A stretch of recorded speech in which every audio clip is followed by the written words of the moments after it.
Alright, so my module presentation topic was iPad or iPhone apps for kids. And since I'm doing elementary education, I focus more towards the lower end, mainly like kindergarten, first grade, and the beginning of second grade. So the first app that I found was this Lola's Alphabet Train. And I thought it was a really good app because as you move through it, after you go through, it really focuses on the student learning their uppercase letters in this one, which you do a lot in kindergarten, and then is a good refresher in first grade is helpful. So the student just moves through, and there's a lot of different settings that you can put it to. So this one's E, so you just put E. But then also, if you click on the wrong letter, it doesn't let you continue, obviously.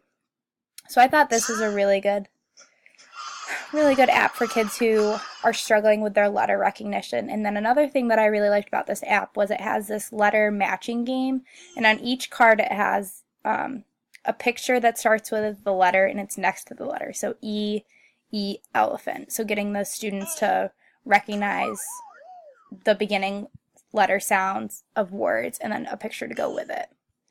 So I thought that was good. That was a good app. And then my second one that also has to do with sound beginnings is this sound beginnings app. So when you open this one, you as a teacher could really set it, or if a child is working independently, they could click which one they're having trouble with. So if they want to work on their beginning sounds, their middle sounds, or their end sounds, and they can choose really how many choices they have. And then you can also customize like how many matches you want per round, and then if you want pictures to letters or letters to pictures. So depending on how far along they are in their letter recognition, I think it's a good one. So with this one, so when you get to this page, the student can tap the letter, and it has a child repeating the sound letter. So this is G, so it goes.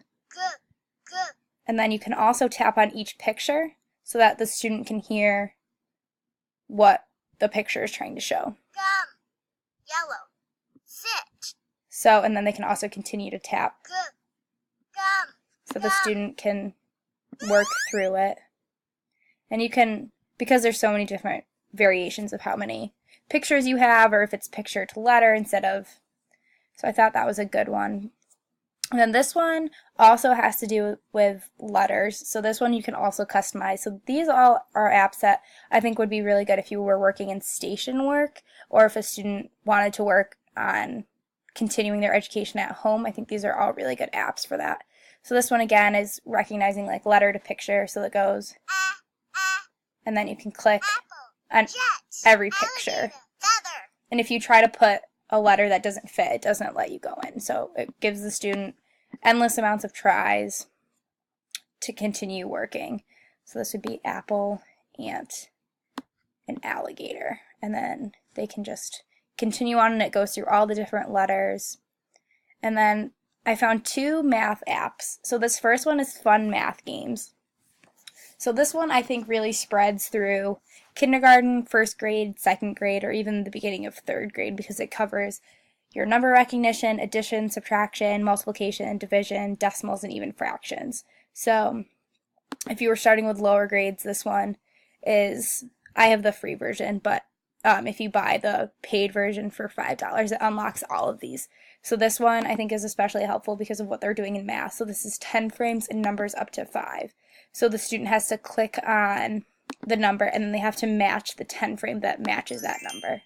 So I think it's especially good because this is the type of diagrams that they'll be using in their maths. So it's good to get students practicing with what they'll be doing.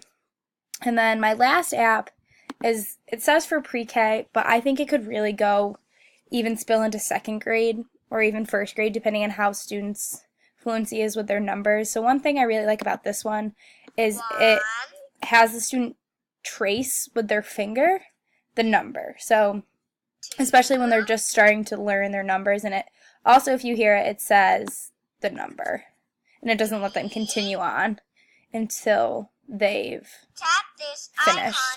You can also do shapes, which I think is really good for students.